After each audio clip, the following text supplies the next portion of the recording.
Hey guys, so today you and I are going to talk about no value code review comments, so let's get into it.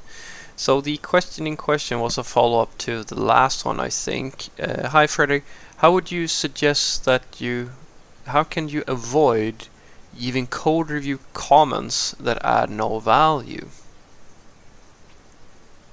Well, only basically all the rule that I try to follow is only add comments to a code review where you are concretely suggesting a change to something, or when you are suggesting that there should be a discussion about the change that has already been made. Basically, don't add, like, if you are the classic one that for me this is just white noise, and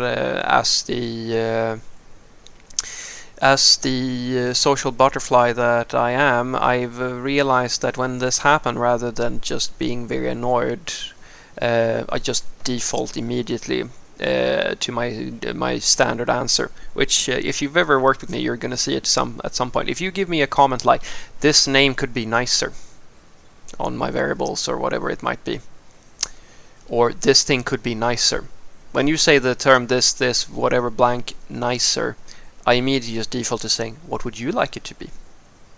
Because that's sort of like that's a Frederick fuck you. Because basically what you've said is that, hey, you didn't do a good enough job, I don't like this, but you don't actually suggest how. How am I supposed to improve this thing? It's not concrete in any way. It's a nothing comment, because if I knew how to do it just right, then I would have done it just right from the beginning.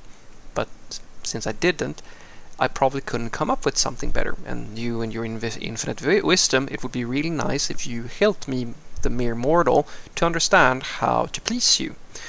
And if you have that mindset when you add comments, you can never. I can more or less guarantee you that you're not going to create a completely no value comment. Some people, this is where it gets very difficult, because some people get very annoyed at, some people feel like renaming a variable has no value, or doing like a minor tweak here and there, or like so forth and so forth, has no value. And everybody's a little bit different here. My usual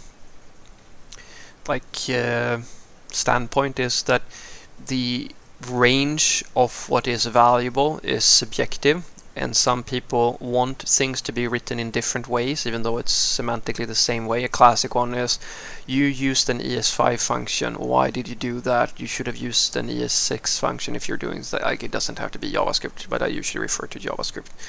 And vice versa. Or like, there are these subjective things, so you used string concatenation instead of template strings, or whatever. These sorts of, like, it's a switch statement instead of if else's, or so forth. Like these, they are semantically exactly the same thing. The logic is literally the same thing. It's just different ways of writing the same thing. You can make an argument for that is no value, but as I said, it's subjective, and code cleanliness and readability kind of comes into that as well. Because if used an extreme example would be, if you really feel that there is no value in renaming a variable, well, then if I wanted to prove you wrong, I'll just use a lot of X and Y's and A, B, C, case, and so forth, like with single letter variables all over the place, and all of a sudden your argument goes out of the window, because that's like the anti-pattern of all anti-patterns. So in my world, it's more healthy for you to have this almost a little bit symbiotic relationship, where the reviewer tries to add comments with concrete suggestions about what they would like to see as a change and why they want to see that change. In other words, motivate the thing that you're suggesting and give examples of how it could look, so that the person who's doing the coding can have a chance at figuring out what you're going for. And then there could be a discussion about that if there's, like, you're not 100% sure or so forth. Like, sit together, or like have a face-to-face or something like that. That's I think a very, very good position to have.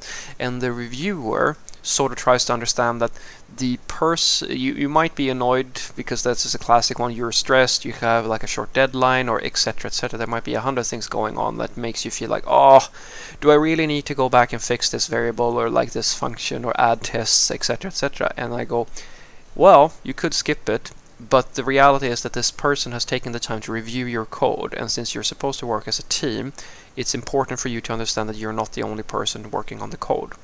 And if they want this variable name to be changed to this, it takes you more time to complain about it than it is to literally go into the code right away, change the name, the symbol, do a really quick commit and push that. It's going to basically go fast. It's most likely it's going to go faster, depending on how long you stay in your head complaining and being angry about the thing. And so the like, if we just, and I try to promote that in the teams that I work in, like trust your coworkers. They're there for a reason, and if they are telling you to change something, it's usually because they care about it enough to put a comment on it. And as I said, if the symbiotic relationship is that they only put comments if they actually care about it, then just do it. It might not be something you care about, but then again, it's not all about you. It's about the team, as I like to. That's at least how I like to think about it. So what I want you to take away from this is that the suggestion that I would make to you in order to avoid adding code review comments that have no value is to think in terms of, I have an opinion on how this should be different. Here is my suggestion on how to make that different. And never add a comment that you don't care about. In other words, like if I have one thing, for example, I will never put a comment on code that I think was slightly less nicely written than I think I would have liked it. Because if I read the code, I understand what it does, and maybe they're using a switch statement. I don't know, when I wouldn't have used a switch statement.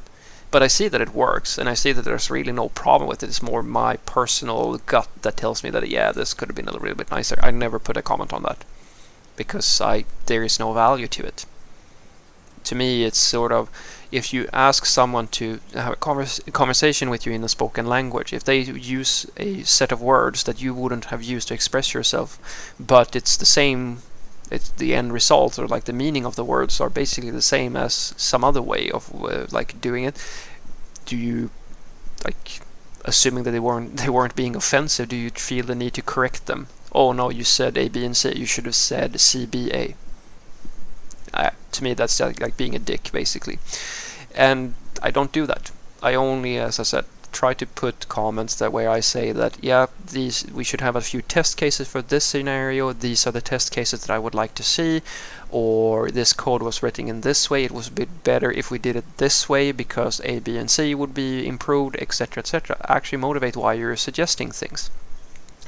And in response, the person who is basically taking the review or like being reviewed should trust that the things that you are suggesting, like you try to make like a valid case for it, and then you have a discussion if you don't agree, or at the very least you should trust that the person is suggesting things to you that they do actually care about, that helps their comprehension or something else about the code. Understand that this is a conversation, if that makes sense, rather than like a die-hard criticism. And that usually helps a lot, in my opinion, to mitigate the potential rivalry that exists in the code review area. Because you should, as a software developer, understand that the code review, it's very likely that if you get annoyed at your coworkers in a software team, or like some type of friction exists, it usually starts, or the code review area is usually where those problems start.